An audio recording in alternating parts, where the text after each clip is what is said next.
I'm an entrepreneur. I'm learning all this stuff. I've been doing it for a little while now, but I'm going to make bad deals. I'm going to mess up. We're going to lose money sometime. And I remember at night trying to think of how to solve some problems and like not being able to sleep. Are you crying? I'm not crying. You're crying. You're definitely crying. Crying. I'm crying. Hey, you guys, welcome back to the Defiant Life Podcast. I'm D with your co-host Keith over here. We're both co-hosts, and we have a special guest today. Keith, I'm going to allow you to introduce our special guest since she's so near and dear to your heart. This is my lovely wife, Morgan Hand. Insert claps. Hey. So what we got going on today? Morgan, why are you on the show today? So I wanted to talk about what it's like to be married to an entrepreneur, what it was like coming into that lifestyle, because it was totally different than anything I had ever experienced in my life, and also how to just stay sane. Okay. Well, Have you done that? I'm not sure. Listen, I have held it together pretty well. We've had some sketchy moments during our 5 years of business life. I feel like I should be sitting in between y'all. I'm going to go to the store real quick. And, too many inside jokes. So what I like about this podcast that we do, this platform, is that we're free to be ourselves. We're free to be free and real. So with that being said, I just want to go ahead and start off with y'all's inception. How did y'all meet, and how did we get to this point? We met online. Yeah? Actually, Shout out to Match.com. Okay. Match.com. We were both coming out of relationships, and yeah, we just met that way. Okay. Yes. I thought he was cute, and I Duh. liked his profile because he said he wanted to have a Victorian house on the side of a mountain, and I messaged him and said same. Oh, Keith, you said that? Yeah, Mr. we did live in Romantic. it. We did We live did live in a house. Victorian house for a little bit. That was really fun. Mm-hmm. Now we live on 30 acres in the middle of nowhere, so that's cool. Okay.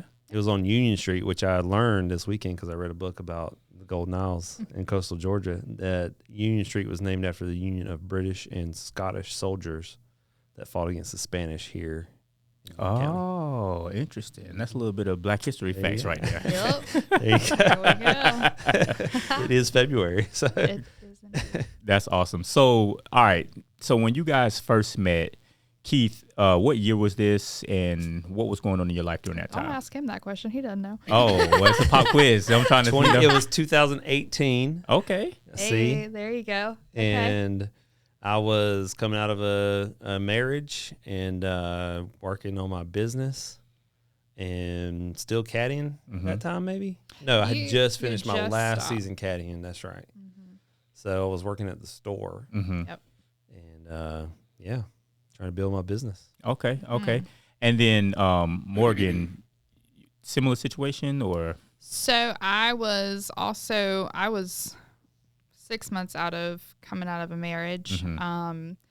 And I was doing drafting in Jacksonville for a land surveying company, but with the whole divorce thing going on, I was doing some like admin stuff for my mom. So I had a fairly flexible schedule. Okay. So when we started dating, I was never thinking of being an entrepreneur's wife or anything like that. So your mom is a real estate agent, correct? Yes. Okay, so you had been around real estate, understand that world a little bit, but Yeah. Keith is a real estate investor. So what Yeah. was like one of the first big things that was like, okay, this is different, you know? Probably just seeing that he had to be like very hands-on. He had to be in the know of everything that was happening. When we first started dating, it was him, like property manager, like assistant person that he had, and then they had a maintenance person. But Keith had to be aware of everything that was happening Oh, wow. because they had not had the parks like a year and a half whenever Yeah, it we wasn't too started long. dating. Yeah. So it was very new, very like, learning for him. So I Yeah. was kind of watching all that. And I had never been with anybody dating that owned their own business before. So it Oh, was wow. a totally new thing for Yeah. me. Yeah. But here we are. So here's the thing. Keith is a successful entrepreneur. Yes. Well, you guys are both, successful now. But it seems like he was in the beginning of this endeavor when y'all got together, right? So his focus was definitely in that business. what was that like in the home though? So when we first started dating, it wasn't too crazy. It was pretty typical, like 8 to 5 kind of deal. Because I think he was kind of feeling his way through like what his schedule could be, because you know, he had his boys a certain amount of time and wanted to be very present for that. But once we moved in together and kind of joined our lives together and did the parenting thing together, it became a little more like, okay, cool, I can trust you to handle certain things. So we're going to expand a little bit. So one of the things I'm sure Keith has talked about was that we owned a gym at one point in time. And when we were doing that, we were there from 7 in the morning to 7 at night. So, wow. Yeah. That's full time. Yeah. And y'all got a whole bunch of kids too. So how did y'all make that work? They were at the gym. They would be at the gym from probably like 5:30 to 7, just hanging out. They got out of their after school program. Yeah. Wow. They would come hang out. Thank God for grandparents, because there were some times where we had meetings that were really important. But you know, we made it work. But there were definitely some times that were tough. And I mean, even now, you know, there are things that he needs to do, and like working is Keith's love language. So being able to let him do that, and me being able to take over in like the life situations, like, hey, I've got the kids, I've got this, and letting him focus on the things that are like present on his mind is very important. So if he has bookkeeping stuff that he needs to do till 9 o'clock at night, cool. Yeah. Do that. I've got the kids, they're going to bed. Okay. Well, before we get into the practical, everyday day in the life of an entrepreneur type stuff, one word that I want to bring out is you mentioned the word trust, right? So you guys had just mentioned that you both were in previous relationships with kids, and you don't end a relationship normally in a good place most of the time, right? So I'm pretty sure you were fuming a little bit, Keith.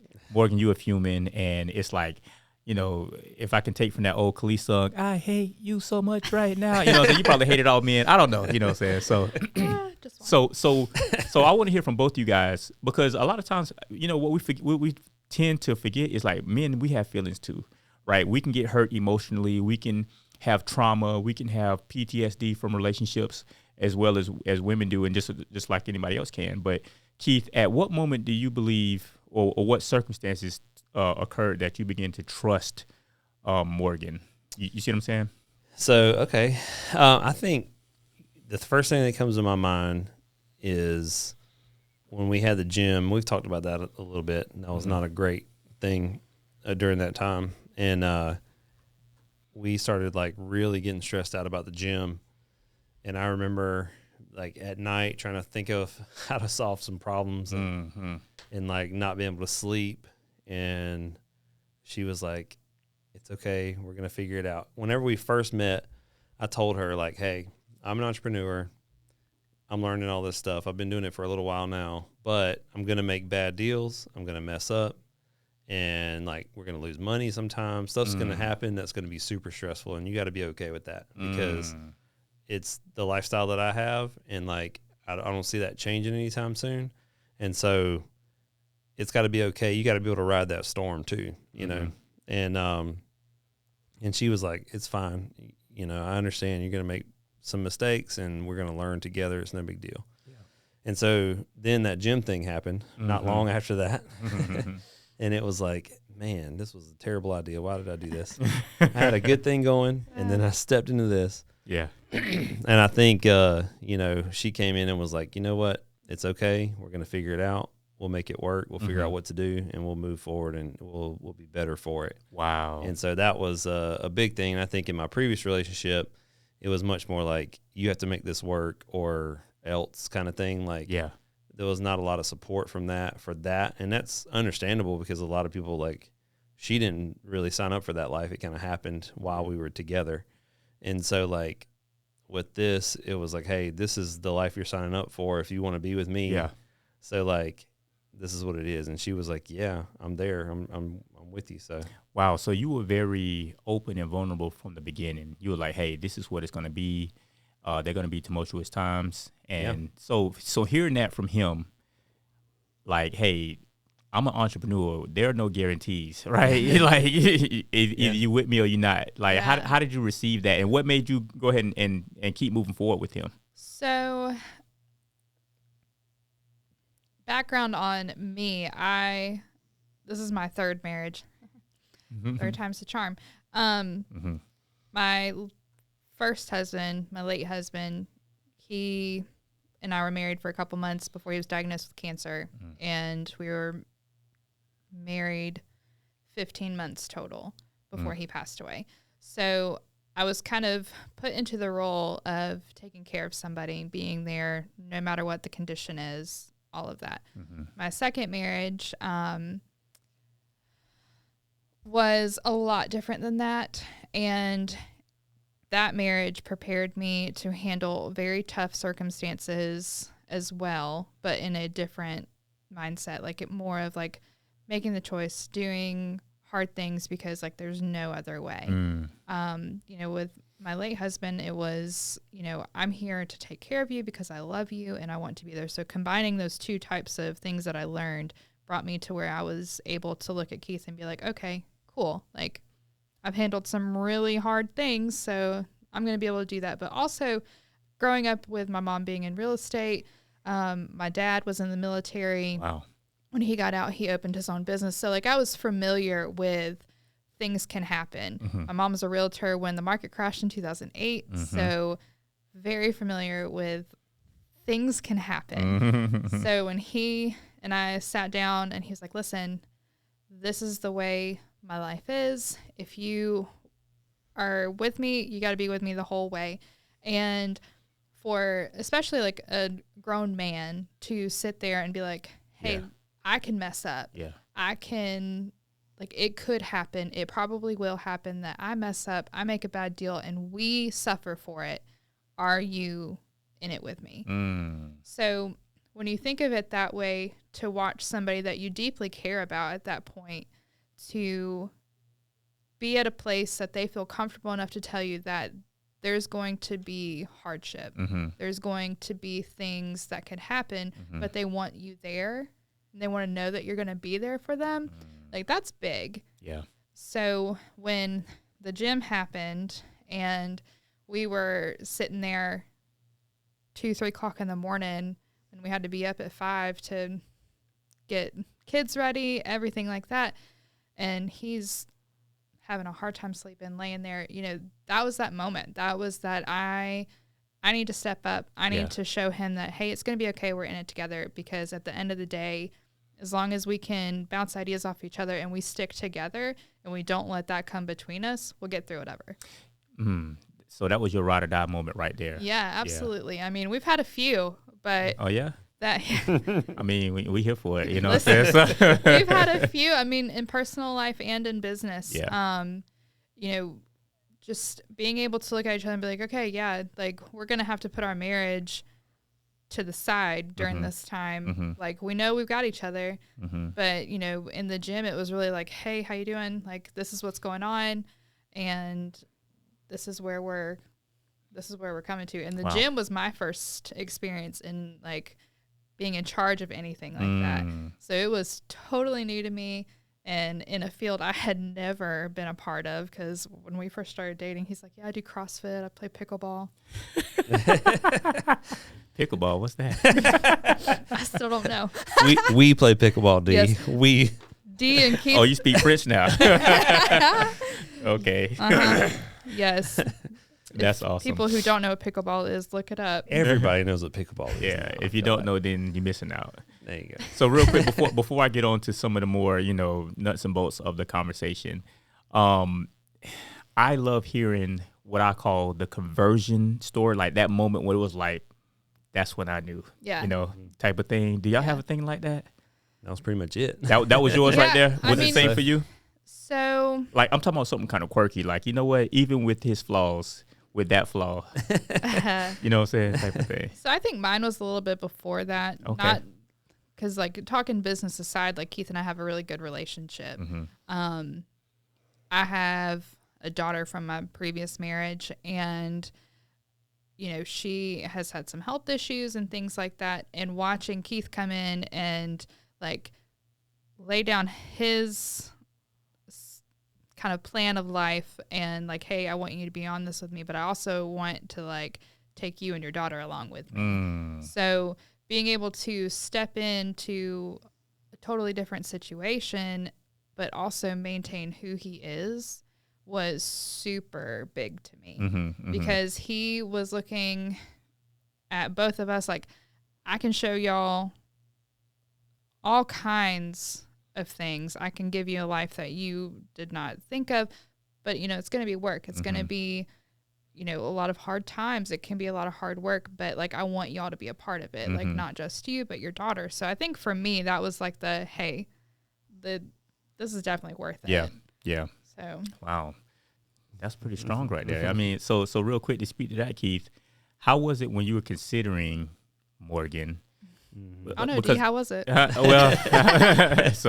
Well, what she means by that is I was there in the beginning, you know, when God created. In the beginning, God created. So I can't tell y'all all the inside jokes and everything, but I remember when he was going through this dating app, and Keith is, art is like life, right? And I believe the way you do anything is the way you do everything. And when it comes to to running a business, Keith will write out an SOP, a standard operating procedure. He'll write systems, game plan, and very methodical, analytical, and he'll take action, right?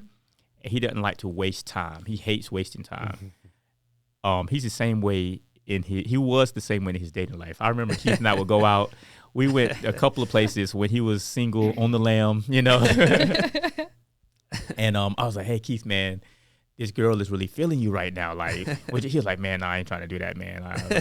Like, come on, bro. Like, she throwing herself at you. Like, at least go say hey to her. Nah, man, I'm getting out of here, man. Because he knew what he was looking for, and he knew the environment. I think he kind of knew the environment he would find something. You know what I'm saying? So, like, just the same way that he approaches business and looks for deals, he'll go through 1,000 deals to find one good deal. And he went through. He saw 1,000 women and he found. So anyway, I had a little part to play in that. I was like, hey man, this girl seems like she's a keeper. Yeah. You know, she seems solid. And I pretty much told Morgan, I was like, hey Morgan, we're a package deal. Right? Yeah, that's true. 2 for 1, guys. Yeah, 2 for the price of 1. We hope you're high-fiving. So don't high-five me, bro. Don't high-five. We about to get canceled off. Oh, God. It's not like that. Okay. But so here's another thing I want to speak to. Since I've known you guys, since I've known Keith and Morgan since the beginning, I know that you were a very private person and you wanted to have a private relationship. Yes. Keith was the complete opposite. Yes. So Keith, can you talk to the people real quick about how your philosophy on relationships and like how you know what I'm saying, see that stuff? About like being open and friends and stuff like open. that. That's not the right word. No. Not open in that sense. I don't know. I guess, you know, Morgan had a very private life with her first husband who wound up getting sick and passing away. And so they were like, it was like a lot of private moments. And I think they didn't allow a lot of other people into their lives maybe. So for me, you know, I like this idea of like, how do I say it without sounding like a hippie? Mm-hmm. It's like having community, having people around who are there for support and helping you out and stuff like that. I think that kind of stuff is super important. Although we have a small circle, we don't have that many people. But, you know, we are, I think for me, I was always like, you know, happy to have people come over, hang out, that kind of thing. And for Morgan, that was really weird. Mm-hmm. So when Dee was sleeping on the couch, like, so how'd you feel about the package deal? Like, it was like, hey, you're dating us now, so. Oh man. So Keith is definitely right in the fact that I was a very private person. Didn't like people knowing a lot of things about me because when my husband was sick, everybody knew everything. Yeah. And so when we were out of the hospital at home, we wanted it to be as normal as possible without anybody like intruding or anything like that. And like people meant well, but just wanting that sense of like privacy and security of it just being us. So when Keith and I started dating, and I have a very like close-knit family, so you know, it's not like I don't want them around, but also like I like my privacy. So when Keith and I started dating, it was like, hey, you know, I'm very close to my family. They're going to be over a lot. And Keith is an only child, so he is automatically the golden child. So, you know, it was an adjustment for me to have to understand that there were going to be many working parts and working people in our community, really. And, you know, even now, like, we have built this, you know, family system that isn't just me and Keith. So it took a lot of time for me to realize that that was not going to damage my security with Keith, that it was there to help build and help support. So, you know, during the hard times with business or the stressful times where we're both required to be there, having that sense of community was great. So there are still times where I like shutting my door and not thinking about the outside world. But, you know, Keith is kind of like the, I guess, more social one than I am, but it is what it is. Yeah. I think you guys have a really good dynamic. It seems really healthy, and I like the way that y'all kind of, you know, incorporate family and close friends to what y'all doing. I don't know, I think it just gives you guys a bigger capacity to give and receive love when you do that, which is really cool. All right, so real quick, so being an entrepreneur and an entrepreneur's wife, essentially you are an entrepreneur as well, because you're out here. When he takes a risk, you're taking a risk. The whole family takes a risk. You know, when he succeeds, you all succeed. When you fail, you all fail. What do you think are some essential things as an entrepreneur's wife that you have to possess and understand going into it, knowing that if it's your husband, if he's the one running the business and doing things, what's some qualities that you think are important to have and some principles that are important to understand as a wife of an entrepreneur? I think the first thing that you need to be able to have and have copious amounts of is patience. Because you have to understand that, you know, he's not only thinking about his business, he's thinking about how it's going to affect his family as well. So if he has taken a long time to make a decision, or he's taken a long time to complete work, like, he's doing it with the best intention in mind, whether it is on my time schedule or not. So having patience to understand that not every day is going to be like that. Not every day is going to hold frustrations or nights where you're going to bed and then he's coming home late, or the mornings where he's gone by 6 because he's got to go do meetings before the workday starts. So patience is definitely the first thing. I would say that to be a successful entrepreneur's wife, you have to possess the ability to plan, but to also understand that your plans could quickly change. So what I mean by that is I am the planner of our relationship for sure. People ask me what I do, and I'm like, I keep Keith's life straight. Okay. Like, perpetual secretary, kind of? Yeah. Okay. Because I have to be knowledgeable about his life, what are his time restraints, time requirements, and then plan our life and our, like, family vision on that. So we have things that we want for our family, but it doesn't necessarily require Keith to be a part of that. So I need to be able to plan all of the things so when he is able to just show up and be there because he has set himself to that commitment, he's allowed to do that and not take any time out of him. So I think one thing that I would use as an example is our kids. We have 4. 3 of them are sports playing age. Yeah. They have all 3 played different sports, different fields, everything like that. Keith was in the process of selling his mobile home parks, very, very busy, having to be at the office until 5, maybe 4:30 if he could swing it. But our kids' games would start at 5:30, 6:30. So for me, being able to plan his day, put in his schedule, say, hey, the kids' games are here. I just need you to show up. I got everything else. Yeah. So being able to plan, I think another thing that is really helpful is you have to be a really good communicator, because it would be very easy to hold resentment in this type of relationship feeling. And I've done this. I have definitely had to learn to communicate my feelings more, communicate my frustrations, but also understand that there's a time and a place for me to feel like, oh, you're not paying enough attention to me. And that be like a valid thing. And then it not be like, oh, you're taking me away from something that I'm trying to build for you. So I think one of the, we always come back to the gym, but that was a really hard time for us as a couple because we could not pay attention to each other at all. And that was very fresh in our relationship. I'm talking, we started dating in August.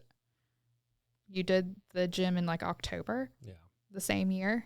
And then that was a full year before we sold the gym of having to stay on the grind pretty much 7 to 7. And we were just like in passing. Wow. So being able to communicate like, hey, I just need, 30 minutes of just me and you to be able to sit down and talk, and being able to say, hey, this is what I'm feeling right now. Is this an okay time to talk about it, or can we set a time? Oh, wow. So I like that. It sounds weird to say that you may have to set an appointment with your husband to be able to like talk to him about things. But if he is an entrepreneur and he is doing many, many things, you have to. Yeah. Yeah.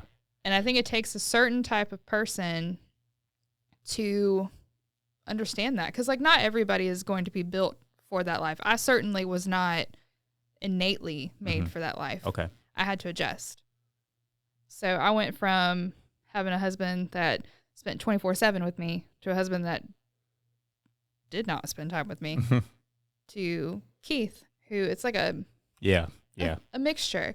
So like we can go off on vacation and have a good time, but there will also be times where you're like, oh, okay, I'm not going to see him today until late tonight. So being able to communicate is a huge deal. Well, you better go ahead. Well, yeah, I was just going to say, you hear, or I've heard Alex Hormozy and Layla talk about this. They say that I think I heard Al. I can't remember. Somebody was talking about this anyway. They were saying that there's sort of two dynamics that work well. One of them is the quarterback and the cheerleader, and the other one is like the quarterback and the running back, where both people are in the game.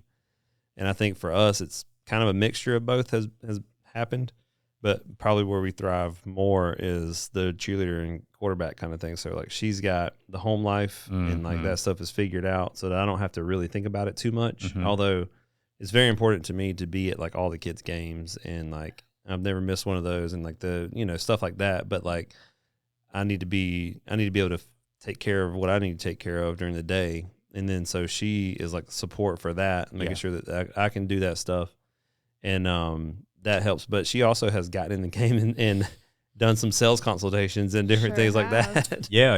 So, that's a good analogy. Most recently, right before Keith sold the parks, and like another thing I was going to add is you have to be able to get your hands dirty. Okay, I was going to ask you about that. Well, let me ask you this real quick. Let me set that up real quick.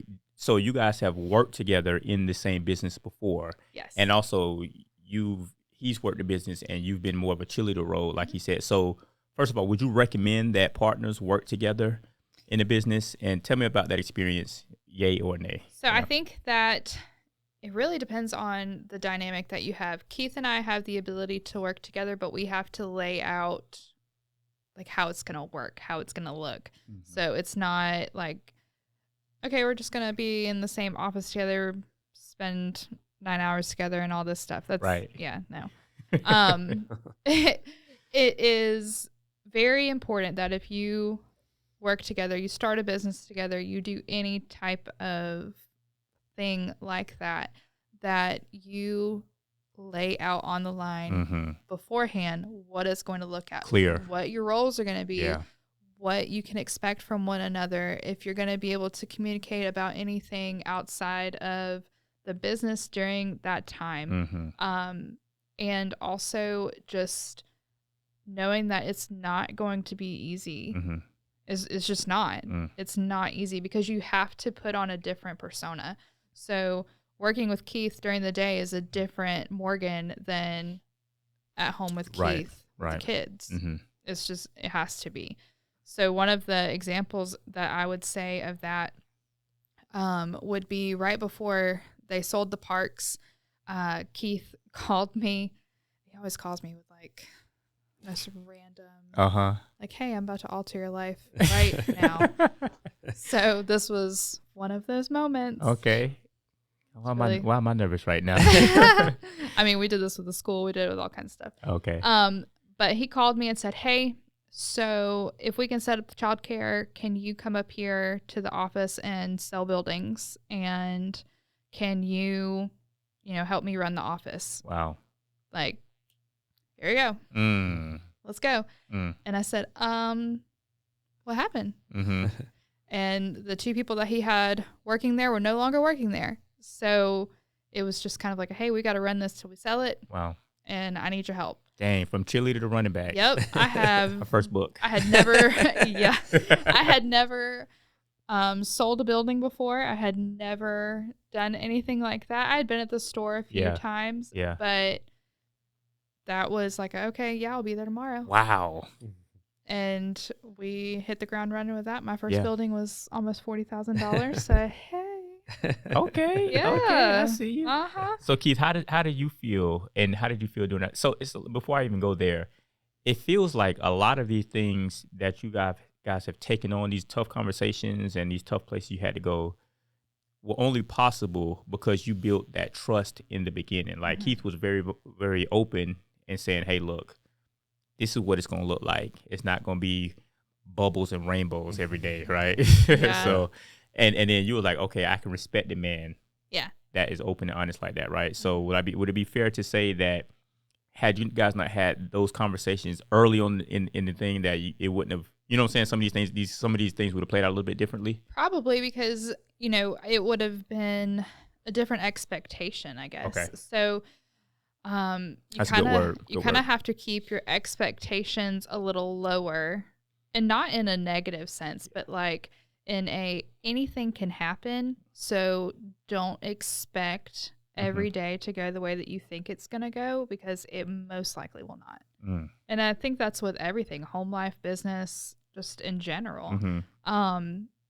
So, when Keith and I first decided to work together in the gym, because that was our first time ever working together, it was like, all right, so you're going to handle this part of the business. I'm going to handle this part of the business. I do not necessarily want to touch this part. So the part that I had, Keith wanted to just know that I was taking care of it. And I had to be able to do that. Yeah. And know that he was trusting me with a whole chunk of the business. Right. Was huge. Yeah. And, I think as we've gone along and our relationship outside of business has grown stronger, has, lasted longer, we're able to give each other more in a business sense because we know what each one can handle. That's good. And I'm glad you said that, because Keith, let me address this question to you. First of all, how did it feel working with you and Morgan working together? Regardless if it was the gym or whatever, how does that feel? And then also on top of that, is it something that you would recommend? And then one more thing, I'm just gonna load you up, okay? So I don't forget. It's gonna be on you after that. What qualities would you say that one spouse needed, whether it be the male or the female, right, in order to even consider having someone work with their spouse in an entrepreneurial role? So I think working with your spouse it's good for some people and it's bad for it really depends on who you are and each individual person. It's going to be different for everybody, I think. I think for us, we enjoy working together. Yeah. But there has to be like a differentiation in roles. I think a lot of times husbands and wives or even business partners get this way, where like both people are working on the same thing and it's not necessarily beneficial to the company. One person's just kind of supporting the other, which is not bad, but like if you're going to work together and you want to try to maximize your efficiency, then you need to do that. And then the other role is fine for people too. I think it just depends. So for us, we've done both, and I think both have worked fine. So like, I think it just depends really. So, and then what was the other question? He had about 7 It was in there. like 18 of them. So I said, how did you feel like, so did you have a problem asking Morgan to come and work? But hey, I need you at the gym. Hey, I need you selling buildings. Hey, I need you, whatever the case may be. It wasn't necessarily that it wasn't that I didn't want to or did want to. It was just like, hey, we need this right now. Wow. And she was like, okay, well, I can help you. Yeah. So at the gym, it was like super stressful, but at the store, it wasn't, because we knew what was happening. We knew we just had to survive for 3 months there, and we were doing well anyway. So it wasn't like, it wasn't a thing. The gym was just a bad decision altogether, which we've talked about before, but she was still able to help me out with that. And then in the other situation, it was like, well, we thought we were selling the store as well. We wound up not selling the store. So it was like a couple of months that we just had to cover that until it was sold. And it wound up being, that we did pretty well there. So we wound up keeping that and not selling that part of it, and not still own the store now. But like, we're in a situation now where we don't have to necessarily do that. We have somebody else who can help us with that. Nice. But I think when you're first starting out, especially, there's a lot of husbands and wives that do this kind of thing, and it can become a strain on the relationship. I think it just depends on communication and who each person is. Yeah. So that's good. So you felt confident to ask her to do it because you knew she had the skill set. So you were lucky in that case, right? I didn't necessarily know she had the skill set, actually. Okay, so that's what I'm trying to find out. So right there, so Morgan, did you ever feel that at any point in time that he put you in a position where you could not succeed? Not necessarily that I couldn't succeed, but that I just needed to learn quickly. So, learning different software programs, learning how to sell something I'd never sold before, being able to put myself in positions that were uncomfortable and put myself in roles that I had never had to do before. Wow. But I think one of the things that you have to definitely do as a couple is make sure that you stay supportive of one another during that time, because you're both in a position of need. You both need to know that the other person's got your back, that it could be something that you're like, hey man, I'm not getting this. I am struggling and I need you to help. So you have to have a level of humility to be able to like first come and say, hey, I need your help because it's only me. And then for me to look at him and say, all right, well, I've never done this before, so like I may suck. Yeah. To be totally honest, like I may suck, which I didn't. So. Well, was there ever a time where you felt like quitting, or did you ever quit? I did not quit. No. Okay. You never throw your stuff down like, find your way home. I'm out of here. None of that. No. No, but I think that does happen a lot in situations. I think the big thing is just communicate what the roles are. And I think that analogy of the quarterback and the cheerleader, the quarterback and the running back are really good. And I think if you know what the role is, so for us it's mostly the other role, but we've done both so many times. So now Morgan, I think, likes working with me because we have sort of the same vision and we share the same goals. So she's like, well, how can I help you? I want to be part of what you're doing. But that's different from me saying, hey, I need your help right now. Right. But she was willing to step in and take that role, but not all spouses are. So I think they're in a lot of situations that can cause a whole lot of stress, but we already had the conversation. We already knew that was something that was an option, if it came to that point that we needed to. Yeah. And I think it's very important also to understand that y'all need to be in it together, whether you have 12 cents in the bank or you have millions of dollars in the bank. Your goals and visions and partnership should not change. Because at the end of the day, the Keith hand where we were like struggling, putting all of our money into a business that we were not 100% sure on, to the Keith Han who became a millionaire and is like, hey, we did it. Same human. Right. So you have to be able to look at that person and say, I'm with you no matter what. Whether you need me to hustle and sell things, do admin work, whatever you need me to do, I'm right there with you, because at the end of the day, you're looking at them saying, hey, I got to go home with you. Yeah. I've got to be able to sit across the table and be like, is there any way that I can help you? And not everybody looks at it that way, because it almost seems like I'm trying to just serve him or, you know, be like the lesser spouse, I guess. But it's really just, I want to support him in his goals. But since we've been together for a few years now, his goals and my goals align. Are aligned, And that happens. Yeah. So I came from not knowing anything about business, not knowing anything about any of that, to where I am now, and looking at him saying, hey, I want to be a part of this. What do I need to do? Wow. That's awesome. Yeah. Now, well, I think a lot of that comes back to the vision and understanding, like, where are we going? What are we going to do? Yeah. So, like, for us, it took us a while to figure that out. But now we have a pretty clear vision of what we want to do with this, like, business education stuff. And, like, what is it that we want to leave behind?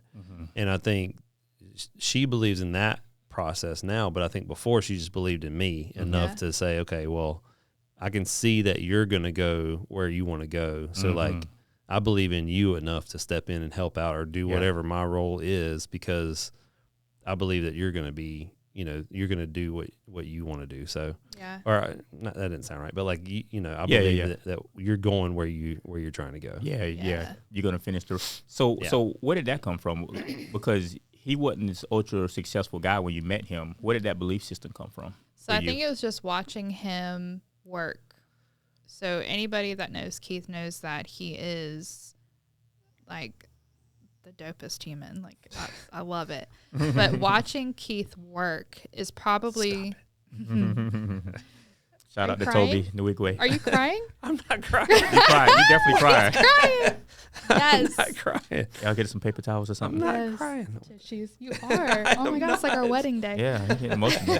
It's okay, man. You can be real, man. I love it. I'm not crying. Oh my God, I love it. Crying. No, my eyes are watering. He wipes his tears.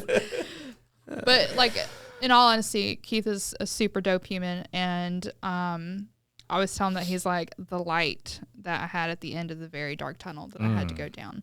And putting myself into the role of being an entrepreneur's wife, whether he was super successful or not, it was the same like situation. Wow. Yeah. So watching Keith work is one of my favorite things. Watching him work and watching him be a dad. Because he puts his whole heart into both of those things. You don't like it that much at 4 a.m, though. I don't like it that much at 4 a.m. Listen, y'all. We have done 3:30, 4 o'clock, 5 o'clock, and we're back at 4 o'clock. And so we're approaching 3:30 again. Oh my we're creeping up that way. Right. But we go to bed at 8. So, but watching Keith work and watch his visions come to life and his goals be met is the best part of it all.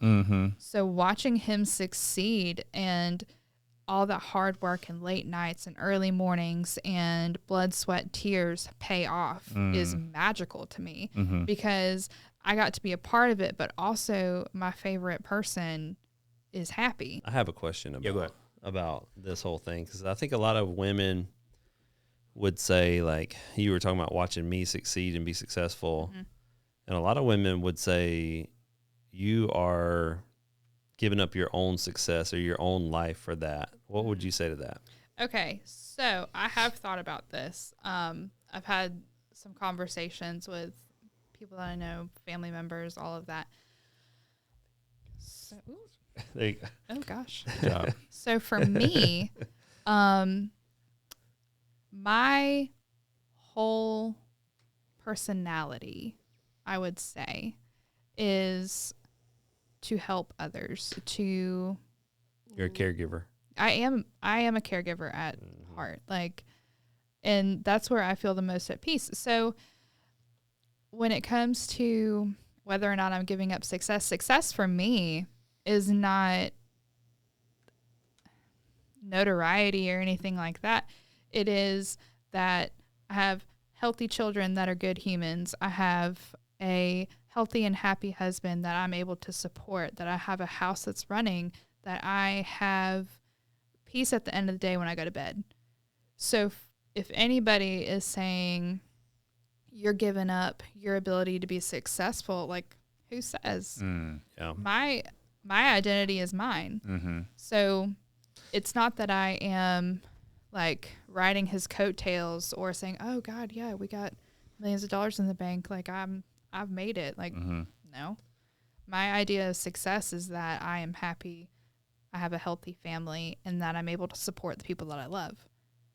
Yeah. I think it's a view that's probably not super popular right now Anymore. Yeah. Anymore. But I think it's probably very common for women, especially, and some men too, to want to be that support system for somebody else. Mm-hmm. And so I don't necessarily think that's a bad thing in general. I think there are people who thrive in that role, and we shouldn't put that down. I think we should celebrate that if that's the role that they want. So that's sort of that cheerleader and quarterback thing, like there's nothing wrong with being that support system. I think there are a lot of people in society who will say that it's like the lower of the thing, but I don't think that's the case at all. It's like the stay-at-home mom thing. I've been a stay-at-home mom. I've been a single mom. I've been those roles. So for me, it's all about just taking care of my people. So I'm happy being at work. I'm happy being at home. So wherever I'm able to help support my loved ones and those that are in align with my goals and my vision, I'm there. So, and I think also being with Keith and watching him has given me the confidence to be able to go and do my own thing still, while also being able to support him and like him supporting me. So I am wanting to do things for widows. I'm wanting to do things for moms who feel like they've lost themselves, because I get it. But my ultimate goal is to make sure that my idea of success stays true to who I am as a person. So I do think that being the wife that stays home or is just like his assistant or whatever role I take that day, which it changes all the time, is definitely not popular right now, which in this feministic movement we have. And I get it. I do get it. I get like that women want to be empowered. Women want to be seen and heard, but you can do that while still like taking care of others. So for me, like I'm seen and heard by my husband. I have a good, solid relationship. For women who haven't had that, like they're going to find their voice. They're going to find what makes them happy. I just happen to be happy in the caregiver role. Dang, that was well said right there. That illustration of the quarterback and cheerleader and quarterback and running back is such a good one, because there's only one quarterback on the team, right? And I remember growing up playing ball, one of the things they would say is, if you have two quarterbacks, then you really don't have one quarterback, right? That was the case for us in high school. I know, all throwing quarterback. But on a football team and any other organization, there's always a clear hierarchy, and all parts are essential to the success of the big picture. Yeah.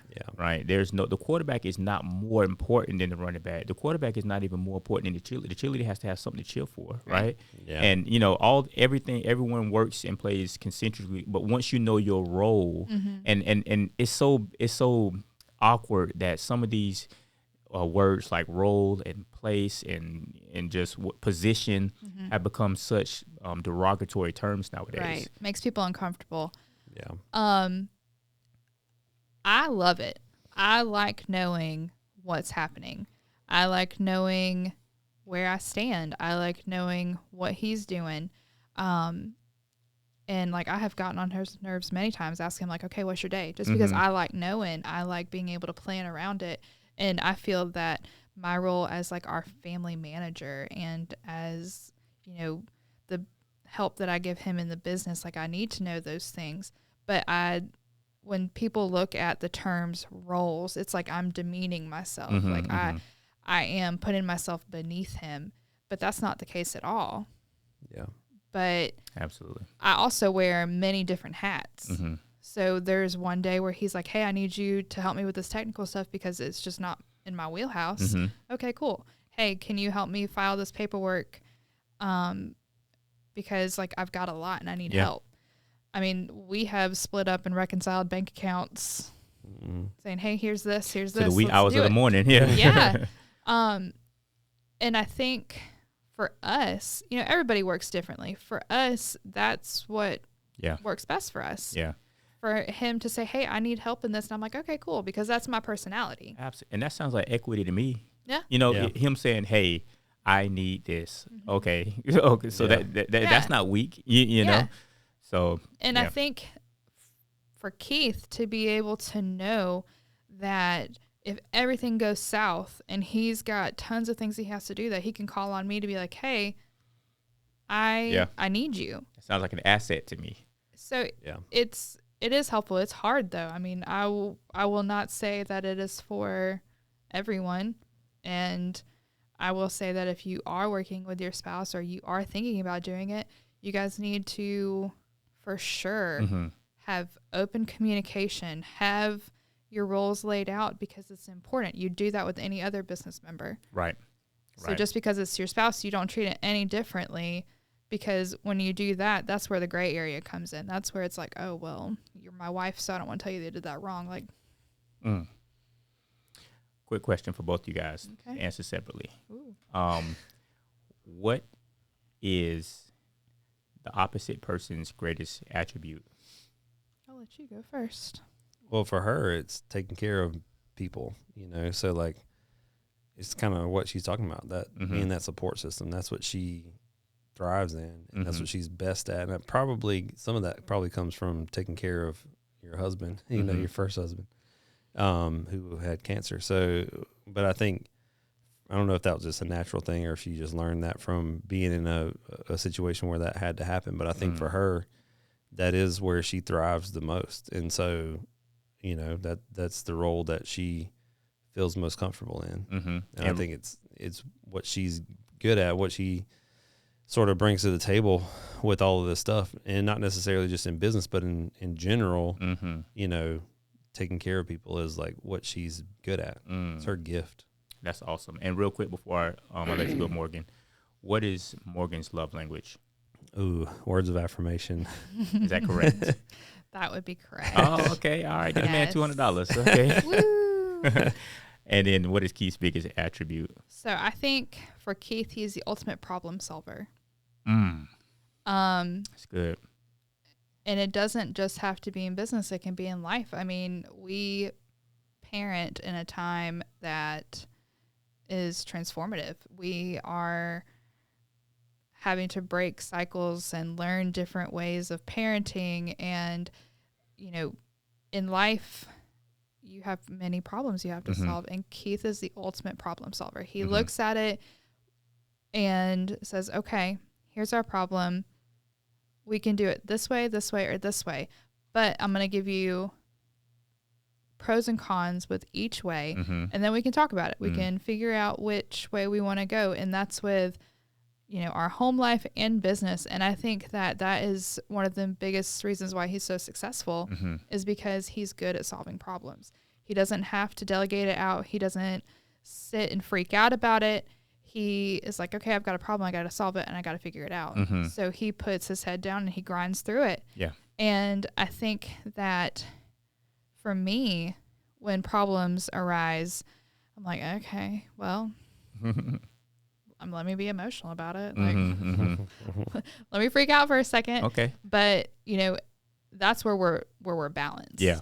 I am the ultimate empathetic being, and he is more on the logical side and analytical side. So we get to balance each other in those ranges. So I can take care of him while he's solving problems. And let me tell you what I'm hearing from this whole conversation. It seems like to me the main glue for all of this is mutual respect. Right? If you think about it, if I could replay your conversation and Keith and your conversation, it seems like you guys respect each other enough to communicate all aspects of things. So Keith didn't just dictating his authority and saying, hey, this is what it's going to be. Yeah. You just said, he's like, okay, we got these options. Let's pick one. Okay, we're going to talk about it, type of thing. And then also you have the liberty, you both have liberties, giving each other liberty and space to be vulnerable and speak. And you also said like, hey man, I'm not great at that, but I'm here for you. I'm here for us and everything. So, and I respect you enough to tell you that, you know what I'm saying, type of thing, instead of just leaving you hanging type, There's been a couple of times where I've looked at him, I'm like, you're crazy. Yeah, like, I've been there. Yeah. You're wilding out. We have many different things going on in our lives. We are very busy people, both personally and professionally. And there are many people who don't like to bring work home with them. But in our world, being an entrepreneur means that you do have flexibility, but you don't have the ultimate freedom because you're in charge of your lifestyle. You are in charge of the wheels that turn. And until you get to a point where it's all self-sustaining and you have built it to where you're not necessarily needed there 100% of the time, but you still want to oversee, work comes home. So for us, it has always been about respecting each other to be able to say, hey, I am feeling uncomfy right now. I don't know if that was the best decision. Because there have been a couple times where he's called me saying, hey, we're going to start a school because we don't want to send our kids to public school. What? I was like, wait, what? Or, hey, I just bought gym launch because I think it'll really help our gym spend $16,000. Or I'm going to start a cult because. Yeah. So. I'm not sure we're supposed to say the price of that, by the way. So okay. Maybe we just. You did. And. I don't think so. Anyway. Definitely did. Whatever. Okay. It's all good. We can figure it out. It's fine. So. We have to be able to look at each other and say, hey, I believe in you. So even though I don't necessarily agree with you, I believe in you enough to make the right decision, which is hard for some people. I mean, it's been hard for us a couple of times to be able to look at each other and be like, I don't really necessarily agree with that, but you seem very sure and I'm here for you. Yeah. I think it always boils down to I'm here for you. That's good. And I support you. So if you are going to be an entrepreneur's wife or work with your spouse, you have to be able to look in the mirror and understand that you're two different people coming together for one goal. That's good. And I think that's marriage in general. Yeah. But when you start blurring the lines of marriage and business and personal life and business life, you have to have clear set boundaries of what is going to take and understand that it may always require a little more. Any closing remarks from you, Keith? That was very well said. I like that. That was good. I just think it's, like I was saying before, the biggest thing is just communication and making sure that everybody's on the same page with whatever it is that's going on. And then, you gotta be able to live with the consequences. If you're gonna be in this, like what she's saying, like, I support you and I believe in you. And if it doesn't work out, then I'm still going to be here and I'm still going to support you. And so, I think that's what's important. Well, what I want to say in closing is I appreciate you guys being open and honest and sharing a little bit of your personal story and life and things like that. And what's cool about this whole thing to me is it seems like a successful life and a successful business kind of go hand in hand. They run parallel to each other. Yeah. And what I mean by that is both of them are built and sustained at home. Yeah. In the trenches. You know, you got to get your hands dirty, like you said, a little bit. You have to have those tough conversations. And if you don't have that trust, if you don't have that mutual respect, if you don't have that belief system in each other, if you don't have that hierarchy and that vision, then this stuff just doesn't work. Yeah. Our businesses and our home life are built on the foundation of he and I. How we raise our children, how we handle our marriage, how we handle our businesses are all based on the foundation that we have set with each other. And we are constantly like building, we're constantly growing. We are always wanting to be in a state of growth, and you have to have an aligned sense of thinking if you're going to be successful in both marriage and business. I love that. Because if you're not, like, there's going to be constant conflict. And conflict does not build for happiness. So, at least not for us. Yeah. So, to each their own on how they do things, but that's just how we do it. We have had our ups and downs for sure. And, like, there have been times where we've been angry and frustrated and lashing out on each other because there's so much going on. But at the end of the day, we come back, we're like, hey, my bad. Like, in the trenches, yeah. Yeah, it's like, sorry, I was having a rough moment for a second, and you were the next person next to me. So, but communication is key. Yeah. And having a good, solid relationship before you enter into any type of business situation, I believe, is very important. Because what you have at home, you carry with you. Yeah. A 9 to 5 is just that. It's 9 to 5. Entrepreneurship is 24/7. 24/7. Yeah. Just like life. Yeah, well, that's what I was kind of thinking about earlier too. When we were talking about like, you know, and me telling her that there's going to be stuff that doesn't work out, and so like you can make bad decisions when you're an employee, it doesn't hurt your family, but when you're an entrepreneur, you make bad decisions, you're going to lose money, and then it's going to hurt your family. And so you have to know if you're going to be the spouse of an entrepreneur that there's going to be times when you make a bad decision, everybody makes mistakes. So everybody's going to do it at some point. And so you just have to be okay with that and be able to live with those consequences too. So, but then there's also an unlimited upside. So like, it's good. You know, most people working as an employee, maybe they don't want to take on that risk, and that's totally fine. But then they also don't get the advantage of the upside. So like most of the time there's a max that you can make in a job, but if you're in business, there is no maximum. You can make whatever, but you just have to be able to handle the swings both ways, you know? Yeah, we have no cap on our level of success or happiness, and we are always striving to increase it. So, you know, in our marriage, we are always striving to figure out different ways to be successful at it, because we've both been through hard things when it comes to relationships, and we don't want that for each other. And we care about each other way too much to do that. And I think, you know, for Keith and I, like, we like each other. We like each other as people. So when we're at work, we're not necessarily husband and wife, Keith and Morgan. We are business partners, Keith and Morgan. So it's like, hey, I like you. I like being around you. We have the same types of thoughts.